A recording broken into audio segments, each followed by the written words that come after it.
এটা মালাক্কা প্রণালী, ছোট এলাকা। মধ্যপ্রাচ্য এবং এশিয়ার বাণিজ্যের ৮০% এটা নিয়ন্ত্রণ করে। এলাকাটা প্রস্থেও খুব ছোট। মার্কিন যুক্তরাষ্ট্রের ২টা বিমানবাহী রণতরী এটাকে বন্ধ করে দিতে পারে। উক্ত এলাকায় চীনের যেহেতু অনেকগুলো শত্রু রাষ্ট্র যেমন সাউথ কোরিয়া, জাপান, ফিলিপিন আছে, সুতরাং তাদেরকে বিকল্প একটা রাস্তার কথা চিন্তা করতে হবে। সেই চিন্তায় অংশ হিসাবে পাকিস্তানের সাথে তারা $৬৫ বিলিয়ন বিনিয়োগের একটা কার্যক্রম হাতে নিয়েছে। নিরাপদ এবং বিকল্প একটা রাস্তা তৈরি করার জন্য তারা এই প্রকল্পটা হাতে নিয়েছে। এই প্রকল্পটা পাকিস্তানের গোয়াদা বন্দর দিয়ে পণ্য জাহাজে করে আনা নেওয়া করবে। অত্যাধুনিক বন্দর এবং রেল যোগাযোগের মাধ্যমে চীন তার বৈশ্বিক বাণিজ্য নিরাপদ করবে এই প্রকল্প দিয়ে। এটাকে বলা হচ্ছে চীন পাকিস্তান ইকোনমিক করিডোর। এই উদ্যোগের অধীন ৩,০০০ কিলোমিটার রাস্তা বানানো হবে চীন এবং পাকিস্তানের ভিতরে। এই নেটওয়ার্ক দূরত্ব কমাবে, খরচও কমাবে, যার ফলে বৈশ্বিক বাণিজ্যে চীনের সক্ষমতা আরও বেড়ে যাবে।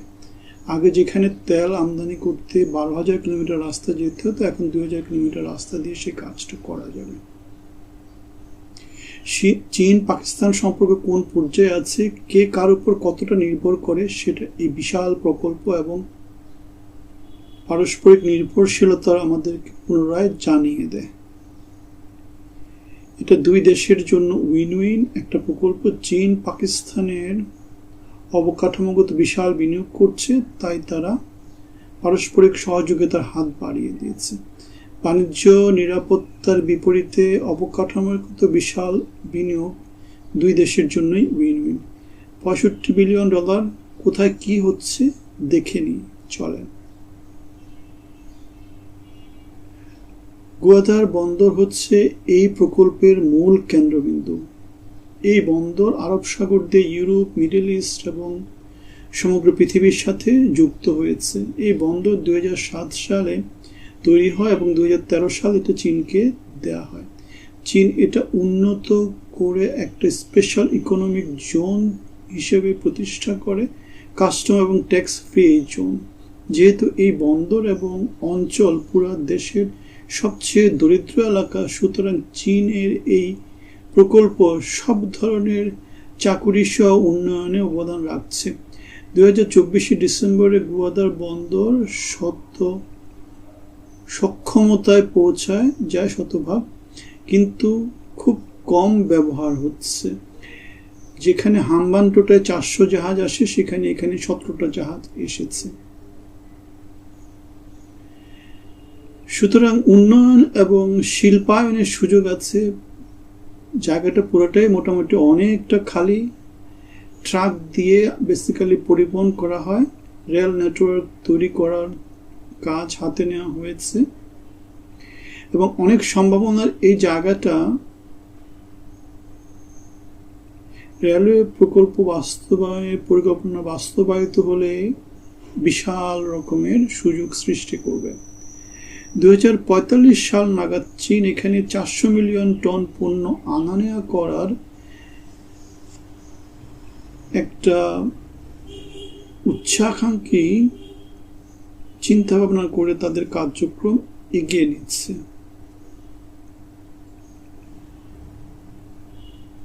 রেল লাইন বানানোর কাজও এগিয়ে যাচ্ছে পরিকল্পনা মাফিক।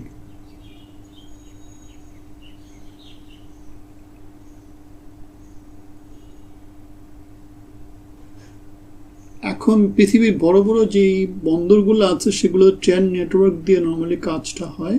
এখানেও পরিকল্পনা আছে বন্দর থেকে চীন পর্যন্ত ডাইরেক্ট একটা রেল নেটওয়ার্ক তৈরি করার।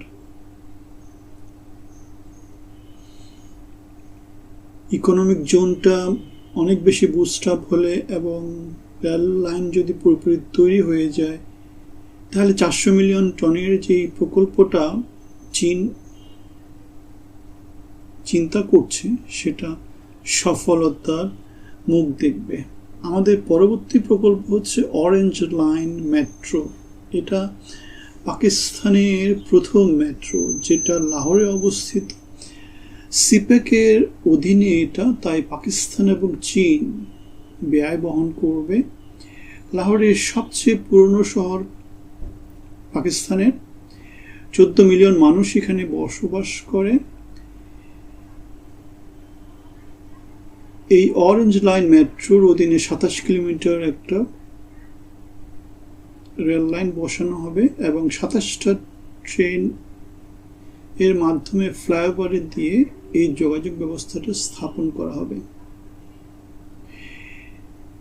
মাত্র 25 রুপি অথবা $0.09 ভাড়া দিয়ে লোকজন এটাকে ইউজ করতে পারবে। এই প্রকল্প বাস্তবায়নে খরচ হচ্ছে $1.65 বিলিয়ন,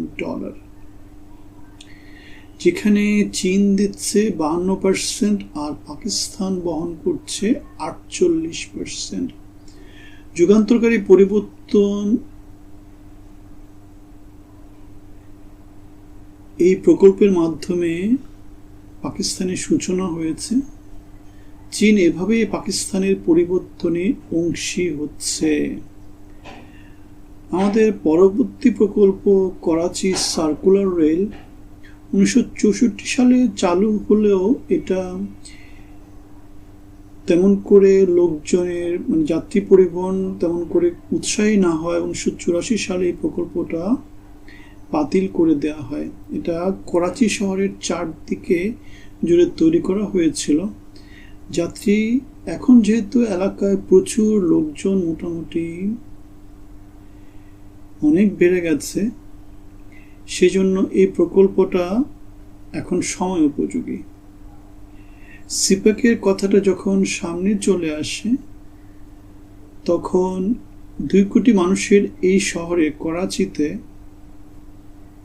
করাচি সার্কুলার রেলটা নতুন করে পুনরুজ্জীবিত করার প্রকল্প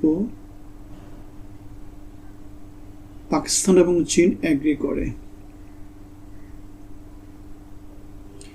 নর্মালি ছুটির দিন ছাড়া বাকি সময়তে শহরে নানা রকমের ট্রাফিক জ্যাম পড়ে থাকে। বাস দিয়ে গতানুগতিকভাবে যেভাবে রাস্তা হয় সেভাবে চলাচল করতে হয়। মেট্রো ব্যবস্থা চালু করার চেষ্টা হচ্ছে, কিন্তু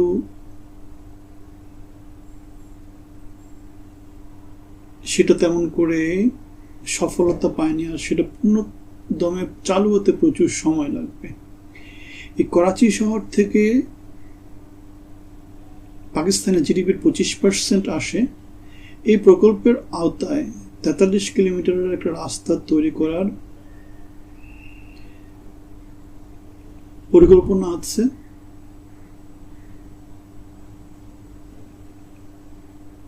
এই প্রকল্পের অধীন শহরের আবাসিক, বাণিজ্য এবং শিল্প এলাকাগুলোকে এক করার চেষ্টা করা হবে। জাপান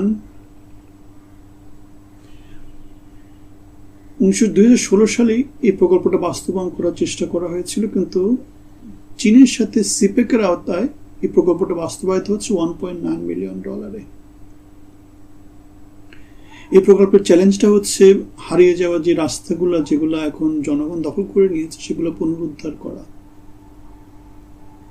এবং জনবসতিপূর্ণ যেহেতু, সুতরাং এটাকে এলিভেটেড করতে হবে নিরাপত্তা নিশ্চিত করার জন্য। চীন পাকিস্তানের পাওয়ার প্ল্যান্টে প্রচুর বিনিয়োগ করছে। দেখা যায় চীন 21টা প্রজেক্টে বিনিয়োগ করছে সিপেকের অধীন এবং প্রায় $33 বিলিয়ন বিনিয়োগ হচ্ছে এইসব প্রকল্পে। এই প্রকল্পগুলো পাকিস্তানে বিদ্যুতের যে সংকটটা আছে, 6 থেকে 7 ঘন্টা যে লোডশেডিং হয়, সেটা দূর করবে। শিল্পক্ষেত্রে উৎপাদনের যেই নানা রকমের চ্যালেঞ্জ, সেগুলোকে হয়তো কমিয়ে দেবে এবং শিল্প উৎপাদনের যে ক্ষমতাটা সেটা বাড়িয়ে দেবে। বিদ্যুৎ ছাড়া সিপেকের যে প্রকল্পগুলো আছে, সেগুলো নানা রকমের বিপদের সম্মুখীন হয়, নানা রকমের হুমকিতে থাকে। সুতরাং বিদ্যুৎ প্রকল্পগুলো সেই সমস্যাগুলোকে সমাধান হতে সাহায্য করবে। 1320 মেগাওয়াট দিয়ে সাহিওয়াল কোল প্ল্যান্ট তৈরি করছে।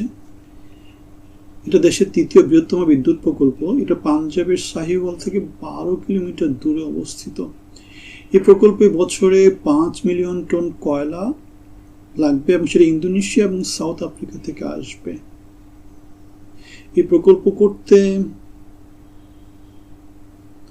পাকিস্তানের প্রকল্প যে কলাগুলো আছে সেগুলো উপযুক্ত না, কেন সেগুলোর ভিটামিনাস কম থাকে। এই প্রকল্প করতে $1.8 বিলিয়ন ইউএস খরচ হবে। 30 বছর পর চীন পাকিস্তানকে এই বিদ্যুৎ কেন্দ্রের পরিচালনা দিয়ে দেবে। এটা বছরে 9 বিলিয়ন কিলোওয়াট আওয়ার বিদ্যুৎ উৎপাদন করবে, যেটা পাকিস্তানের জন্য যুগান্তকারী একটা ব্যাপার হতে যাচ্ছে। এটা 40 লক্ষ বাড়িকে বিদ্যুৎ সরবরাহ করতে পারবে। লোডশেডিং 6 ঘন্টা থেকে 3 ঘন্টায় নামিয়ে আনবে। এই প্রকল্পের মতো আরেকটা প্রকল্প হচ্ছে করাচিতে, যেটা 1320 মেগাওয়াটের বিদ্যুৎ প্রকল্প। এটার নাম পোর্ট কাসিম পাওয়ার প্ল্যান্ট। এটা 2টা 600 মেগাওয়াটের প্ল্যান্টের তৈরি। এটাও কয়লা দিয়ে চলে। 30 থেকে 40 লক্ষ বাড়িতে বিদ্যুৎ দিতে পারবে এই বিদ্যুৎ কেন্দ্র। এটা পোর্টে তৈরি করার কারণ হচ্ছে একটু শহর থেকে দূরে, যার ফলে যে ক্ষতিকর গ্যাসগুলো আসে সেগুলা লোকজনের ক্ষতি কম করবে এবং পোর্ট থেকে ডাইরেক্টলি কয়লা বিদ্যুৎ কেন্দ্রে নামবে, যার ফলে কস্টটাও কম হবে। অনেকটা বাংলাদেশের পটুয়াখালীতে অবস্থিত তাপবিদ্যুৎ কেন্দ্রের মতো।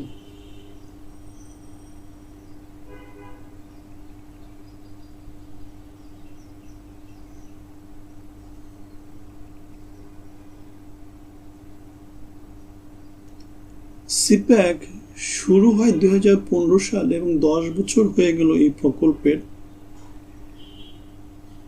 পুরো পাকিস্তান জুড়ে এর কাজকর্ম চলছে। প্রেসিডেন্ট শি জিনপিং প্রকল্পের শুরুর সময় বলেছিলেন পাকিস্তানের সাথে চীনের ভ্রাতৃগত সম্পর্ক আছে এবং এটা সব সময় শীত গ্রীষ্ম বর্ষা এই সম্পর্কটা চালু থাকবে। 10 বছরের সিপ্যাক মানে চায়না পাকিস্তান ইকোনমিক করিডোর, এটার সফলতাটা কতটুকু সেটা আমরা পরবর্তী আলোচনা দেখতে পাবো।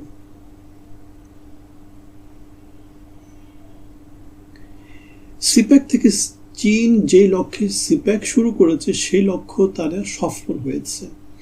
স্ট্র্যাটেজিক্যালি অল্টারনেট একটা রোড তারা গ্লোবাল ট্রেডের জন্য খুলতে চেয়েছিল এবং এটা তাদের বেল্ট অ্যান্ড রোড ইনিশিয়েটিভের একটা অংশ। লং টার্ম স্ট্র্যাটেজিক পার্টনারশিপ তারা করেছে পাকিস্তানের সাথে, এশিয়া আফ্রিকা এবং ইউরোপকে কানেক্ট করার অংশ হিসাবে, হাই স্পিড ট্রেড রোড তৈরি করার অংশ হিসাবে, সিল্ক রোডকে নতুন করে পুনর্জাগরণ করার চেষ্টা হিসাবে। সিপ্যাক হচ্ছে সিল্ক রোডের মিনি একটা ভার্সন। যদিও রাজনৈতিক অস্থিরতার কারণে ইমরান খান আসার পরে সিপ্যাক প্রকল্প বাস্তবায়নটা অনেক বেশি সীমিত হয়ে যায় এবং অনেক বাধা আসে। ইমরান খান মনে করতেন যে সিপ্যাক দিয়ে চীনকে অনেক বেশি ছাড় দেওয়া হয়েছে। চীনা ইঞ্জিনিয়ারদের উপর নানা রকমের হামলা হচ্ছে। 3টা প্রকল্প মাত্র শেষ হয়েছে, অনেক প্রকল্প এখনো শেষ হয়নি। সামনের রাজনীতির কি অবস্থা হয় এবং সিপ্যাকের সফলতা একটা বড় নিয়ামক হচ্ছে সেটা। এটা উইন উইন হয়ে যেতে পারে যদি রাজনীতিক পালাবদলে এখন যারা আছে তারা চীনাপন্থী, কিন্তু পাকিস্তানে যদি সামনে গণতান্ত্রিক নির্বাচন হয় সেখানে কি আসে এবং সেটাই আমাদেরকে সিপ্যাক প্রকল্পের সফলতা এবং ভবিষ্যৎ এটা নিয়ে অনেক কিছু বলে দিবে।